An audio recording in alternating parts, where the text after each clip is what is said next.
Good morning! Ohayo gozaimasu! Another day to our daily vlog. Welcome guys! Ito today, I'm gonna make a breakfast. Ito yung breakfast na paboritong-paborito ng anak kong panganay na si Mizuki. Yung nato na lagyan natin ng horenso, spinach, and carrots. So guys, ganyan lang. Pagkagising ko, ipainit ko na yung lahat ng heater sa aming living room and kitchen. Dalawang aircon yan dyan sa living room kasi malaki ang living room. Combined siya with the kitchen. So, dalawang aircon tayo dyan at ang kotatsu. So, ayan, i-boil lang natin ang stripped carrots. I-boil lang natin. Walang lasa-lasa yan guys ha. Talagang i-boil lang natin pati itong spinach. Tapos, ayan, pigaan lang siya. Pigaan mo siya, tapos ilagay mo sa malaking bowl.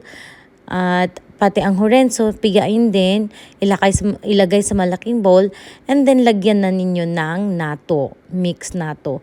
Sobrang sarap po nito guys. Surprisingly, hindi ko talaga, ni-request lang to ng anak ko sa akin, tinuro niya sa akin kung paano lutuin, gawin, and then, ayan na. Sobrang ang dami niyang makakain ito. So, ayan, ilagay na natin, i-mix na natin ang nato. Tapos, ilagay natin dyan. At halu-haluin lang. Ready na po yan. Sobrang easy lang yan. Tapos, ready na ang breakfast. So, guys, ito pala, itutuloy natin ang kwentuhan natin last time. Niloko ako ng hapon. So, this is a part 2. So mabanggit ko lang, that was the down point of my life talaga, yung akala mo hopeless na kasi wala pa akong pundar nun eh, bahay lang, tapos wala akong business. So ibig sabihin talagang wala na akong visa nun, hindi na ako makakabalik ng Japan kung hindi ako pakasalan nung hapon na yon, which is niloko ako, so hindi talaga ako napakasalan. Pero sinabi ko sa kanya na, di ba tinanong niya kung pwede akong babae niya sa Pilipinas at kunwari pumayag ako, pero revenge na tong gagawin ko sa kanya. So pumayag ako kunwari, sabi ko suportahan mo ako, yung kondo bayaran mo buwan-buwan, basta yung pagkain ko lahat-lahat, ganyan. So ayun, nagpapadala ang hapon sa akin pero hindi niya alam, binenta ko na ang kondo, lahat ng renta lang naman ang kondo. Binalik ko na ang kondo tapos lahat ng mga furniture tsaka mga appliances namin, inano ko na, binenta ko na. So ayun, lumarga ako ng Maynila. Pero yung pinapadala niya sa akin, akala niya pinababayad ko pa rin sa kondo. Pero hindi niya alam nasa Maynila na ako. Tapos kulang guys, kulang yung pera niya. Kaya ito yung kwento behind the scene. Bakit yung mga kapatid ko minsan nagsiselos, bakit ang ate ko, may isa kasi akong ate guys na kahit anong pabor na hinihingi niya sa akin, talagang pinagbibigyan ko siya. Kasi ito po ang nangyari. Sa pinaka-down point na aking buhay, yung nangyari nga niloko ko ng hapon, na sobrang imposible nang makabalik ako ng Japan. Tinawagan ko ang ate ko. She was a caregiver in Abu Dhabi that time. So nagtrabaho siya sa abroad. Alam niyo naman ang caregiver sa Abu Dhabi, mahirap talaga, tapos maliit lang ang sahod, di ba? Alam niyo guys, pinapadalhan niya yung sahod niya, pinadala niya sa akin 19,000, 15,000, ganun kadami ang pinapadala niya sa akin, na humantong na sa nag-aaway na silang mag-asawa dahil bakit daw lahat sa kapatid mo pinapadala mo, may pamilya na tayo, parang ganung nangyari. Nagkakagulo na sila ng pamilya niya, asawa niya, kasi nga pinapadala niya sa akin.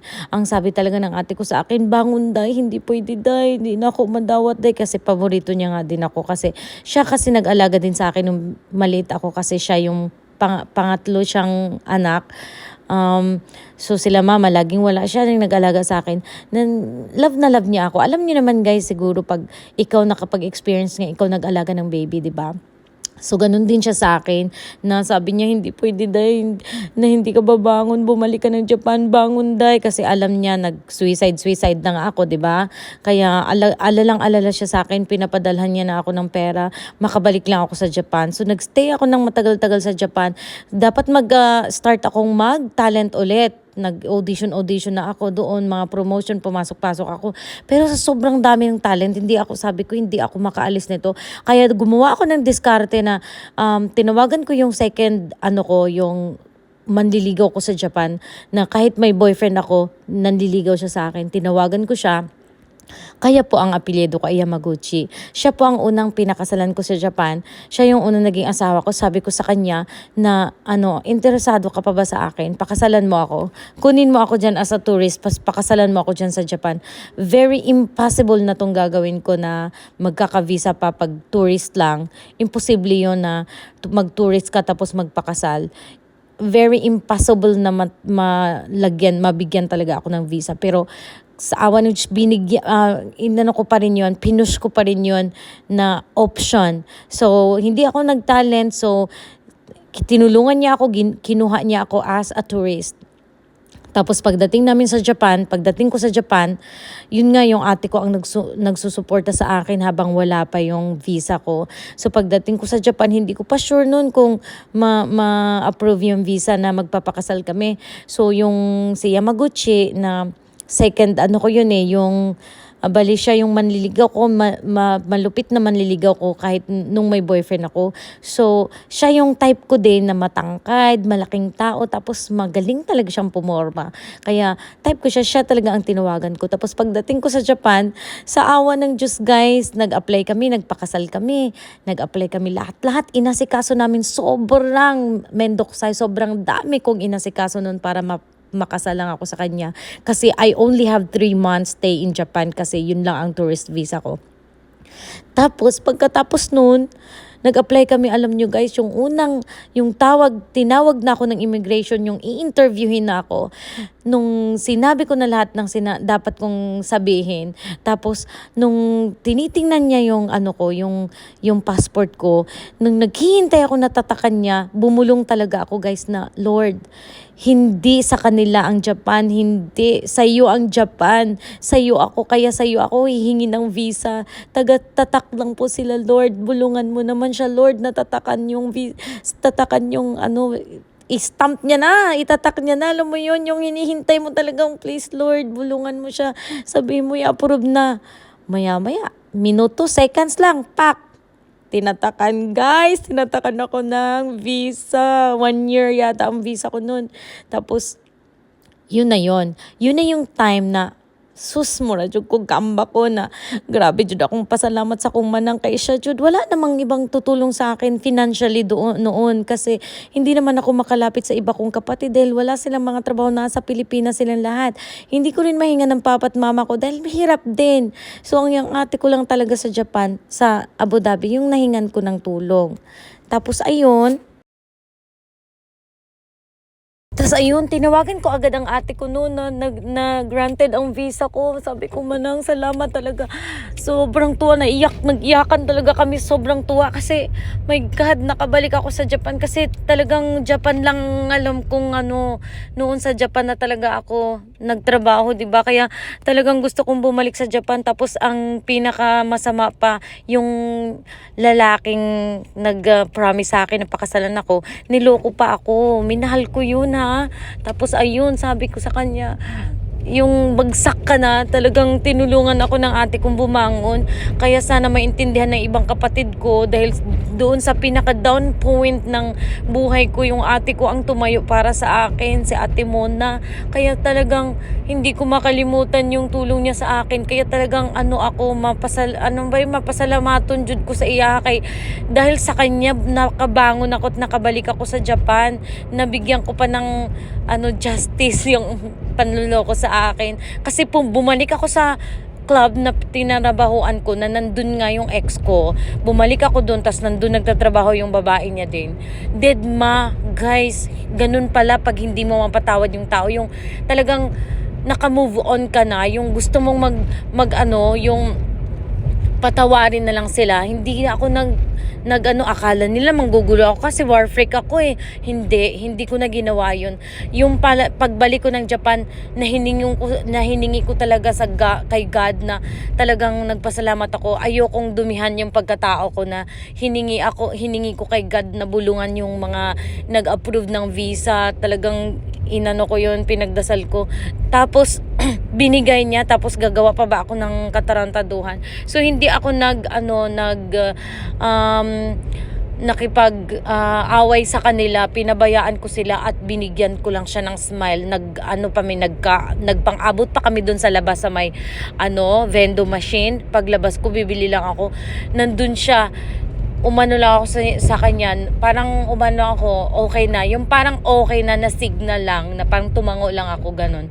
Na palang walang problema. Siya pa ba magagalit? Nagpapadala siya sa akin?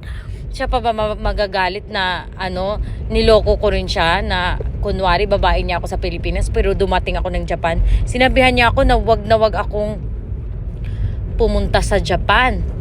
Hindi naman siya may-ari ng Japan, 'di ba? Niloko niya na nga ako. Takot na takot siyang bumalik ako kasi akala niya manggugulo ako, which is hindi ko naman ginawa dahil nga 'di ba, nagpasalamat nga ako at inapprove ni God. Gagawa pa ba ako ng kalokohan? So ayun, yun yung dahilan na ang ate ko nung nagka-problema ang ate ko na nasa Japan ako, 'di ba? Every time na may problema siya, talagang hindi ko siya hinihindian, tinutulungan ko siya, guys, especially pag talagang iyak-iyak na, yung sobrang kung meron ako talagang binibigay ko, tinutulong ko sa kanya dahil sobrang laki ng tanaw ko ng utang na loob sa kanya nung ginawa niya sa aking pagsuporta na halos nagkagulo na sila ng asawa niya, nagagalit na dahil sa akin niya pinapadala bawat sahod niya hanggat nakapunta, hanggat makarating ako sa Japan. Yun yung nangyari kung bakit moingon sila nga pinalabig ni mo si Muna, permi lang si Muna, pati mga anak niya, si Muna, gina-permi, na ako gina-save.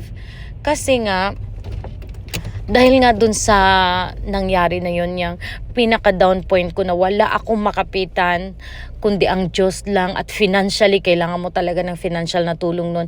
Siya lang ang nakatulong sa akin. Maujud na nga, maunay dahilan nga si Manang kuan pinalabi kung makaingon sila nga pinalabi murag maujud na kay naadjud kuid akong utang kabubuton sa iya ha. So yun guys, yun ang part 2 natin. Siguro naman matatapos na rin yung video na to. Ito, shoutout na lang sa aking ate Mona. Hindi ko nakalimutan yung matulong mo sa akin. Kaya, yan. Magandang tumanaw tayo ng utang na loob kasi ibibless din tayo. At someday, ibibless si Manang kasi kukunin ko sila dito sa Japan kasi wala na nga. Gusto na nga ni Manang din magtrabaho. Gusto na nga ni Manang na pwede siya dito sa bahay, magtatrabaho ako. Ayan, bibigyan ko na lang siya. Parang ganun, family visa, ayan. Sana makarating kayo dito sa Japan. Ibulong natin, ihingi natin ng tulong yan kay God na siya naman may-ari ng Japan. I-approve niya yung mga visa nyo para matuloy talaga kayo. At gustong-gusto ko na makasama mga kapatid ko dito sa Japan.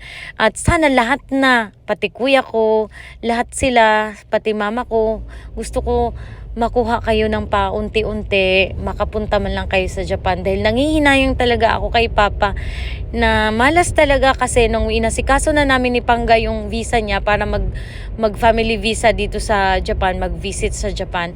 Talagang nandun na kumpleto na papeles, malaki na yung ginastos namin. Tapos bigla namang nag-corona, nag-pandemic, hindi talaga natuloy si Papa. Hanggang sa namatay na lang si Papa na hindi siya nakatuntong sa Japan, which is sobrang regret ko talaga. Bakit talaga ganun ang nangyari? Ang sama naman. Gustong-gusto ko si Papa makapunta ng Japan talaga, pero hindi na, wala tayong magagawa. So, ayan. Gusto ko yung mga kapatid kong lalaki, sila na lang kasi ang hindi nakapunta dito sa Japan. Gusto ko sila makatungtong sa Japan kahit tourist visa lang sila, pasyal lang dito sa Japan. Gusto ko silang maka-experience dito, makapunta sa amin. And I'm so happy that my husband is very supportive about it. Gusto niya talagang makapunta sila. So, ayan. I hope and pray na makapunta sila mama, kuya ko, dalawang kuya ko at dalawang ate ko makabalik pa sila, at kung sino-sino pang mga pamangkin ko sana makarating din sila ng Japan. Puhon, maloy ang Ginoo. Thank you guys for watching. This is the part 2 sa ating manlulokong hapon. Pinatawad ko na sila. Forgiveness is a gift to yourself. So, lagi tayong magpapatawad, hindi para sa kanila, pat para sa ating sarili. That's all guys. Thank you for watching. Bye! Oo nga pala, ikwento ko pala kay si Yamaguchi. Si Yamaguchi, na in love din ako kay Yamaguchi talaga. Sobrang maalaga niya at mapagmahal sa akin. Baby niya ako, ang tingin niya sa akin. Kasi 12 years yata ang gap namin. So, talagang parang baby niya ako. So, ayun. Ang problema lang kasi sa kanya is, bakit ko siya iniwan? 5 years or 6 years yata kami magkasama. Bakit ko siya iniwan? Naghiwalay din kami, nag-divorce din kami. Kasi, hindi niya ako mabibigyan ng anak. Ayaw niya. May dalawa na siyang anak din sa una niyang wife. So, ayaw niya nang mabully daw yung anak niya na pagpupunta sa school, may event sa school, sabihin na, lolo mo ba yan? Kasi nga may edad na siya. Ayaw niyang magkaanak pa ulit. So, si Yamaguchi, yun ang problema namin. Yung, hindi niya ako bibigyan ng anak. Nasabi niya, pag mangulit pa daw ako ng topic na yun ng anak, magdi-divorce kami. At ayun nga, nag-divorce kami. So, yun ang story ni Yamaguchi. But he is a big help. Big help si Yamaguchi sa akin. At may malaki din akong naitulong sa kanya. Which is, ikukwento ko sa sunod. Sa sunod nating vlog. Yung story ni Yamaguchi na may maganda akong na gawa sa buhay niya. Na until now, mapasalamaton siya. Bye guys!